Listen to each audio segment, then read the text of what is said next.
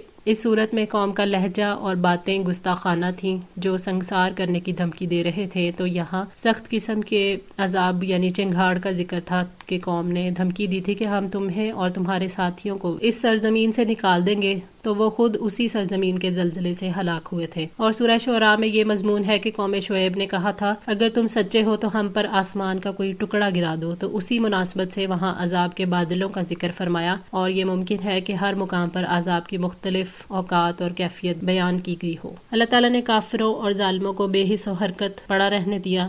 آج بھی مدین کے علاقے میں سینکڑوں میل تک جو پہاڑ پائے جاتے ہیں ان پر زلزلے کے آثار موجود ہیں۔ کأن لم یغنوا فیہا، گویا کہ وہ ان میں بسے ہی نہ تھے۔ الا بعدا لمدین، سن لو ہلاکت ہے مدین کے لیے، کما بعیدت سمود، جس طرح ہلاک ہوئے سمود۔ ان کی کوئی آواز سنائی نہیں دیتی تھی، نہ ان میں کوئی حرکت دکھائی دیتی تھی، یعنی وہ اپنی بستیوں میں کبھی آباد ہی نہیں ہوئے تھے، اور جب ان پر عذاب نازل ہوا تو ایسے لگتا تھا کہ گویا انہوں نے کبھی نعمتوں سے فائدہ ہی نہیں اٹھایا۔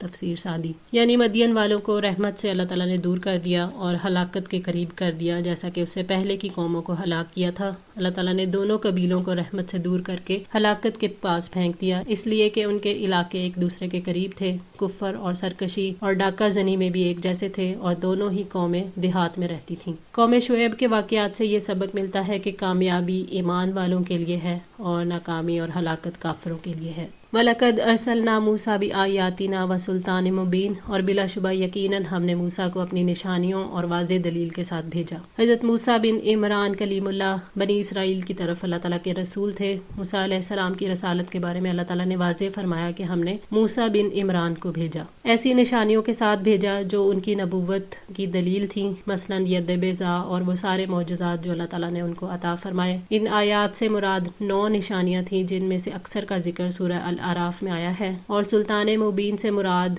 عصا ہے جو کہ ان 9 نشانیوں میں شامل ہے، لیکن کیونکہ اس کی ایک خاص حیثیت تھی اس لیے اس کا ذکر مستقل طور پر کیا گیا ہے۔ الی فرعون و ملائہ، فرعون اور اس کے سرداروں کی جانب، فاتبعوا امر فرعون، تو انہوں نے فرعون کے حکم کی پیروی کی، وما امر فرعون برشید، حالانکہ فرعون کا حکم کسی طرح سے درست نہیں تھا۔ فرعون جو تھا وہ قبطیوں کا بادشاہ تھا۔ اللہ تعالیٰ نے موسیٰ علیہ السلام کو فرعون اور اس کے اشرافیہ کی طرف بھیجا، اور یہ وہ لوگ تھے جو قوم کو اپنے پیچھے چلاتے تھے۔ انہوں نے فرعون کے طریقے کو پسند کیا اور اسی کے پیچھے چلے، اس طرح انہوں نے اللہ تعالیٰ کی وحدانیت کو جھٹلایا۔ حالانکہ فرعون کا مسلک اور اس کا طریقہ گمراہی کا طریقہ تھا، اس میں رشد و ہدایت نہیں تھی، وہ جہالت، گمراہی اور کفر کا طریقہ تھا۔ یقدمو، وہ آگے ہوگا، قومہ، اپنی قوم کے، یوم القیامتی، قیامت کے دن، فاوردہم النار، پھر وہ لے آئے گا انہیں آگ پر، وبئس الورد، اور کتنی بری ہے گھاٹ، المورود، جو وارد ہونے کی جگہ ہے۔ یعنی جیسے دنیا میں وہ ان کے آگے تھا، ان کا سردار تھا، اسی طرح قیامت کے دن بھی وہ ان کے آگے آگے ہوگا۔ جو لوگ دنیا میں کسی کو اپنا لیڈر اور رہنما بنائیں گے، قیامت کے دن بھی وہ اسی کے ساتھ کر دیے جائیں گے۔ اس اعتبار سے فرعون آخرت میں بھی اپنی قوم کی قیادت کرے گا۔ مسند احمد میں ہے کہ نبی صلی اللہ علیہ وآلہ وسلم فرماتے ہیں کہ قیامت کے دن جاہلیت کے شاعروں کا جھنڈا امراء القیس کے ہاتھ میں ہوگا، اور وہ انہیں جہنم کی طرف لے جائے گا اس آگ کے عذاب پر، اور یہ اور زیادتی ہے کہ یہاں اور وہاں دونوں جگہ یہ لوگ ابدی لعنت میں پڑے۔ قیامت کے دن کی لعنت مل کر ان پر 2 لعنتیں پڑ گئیں۔ یہ اور لوگوں کو جہنم کی دعوت دینے والے امام تھے، اس لیے ان پر دوہری لعنت پڑی۔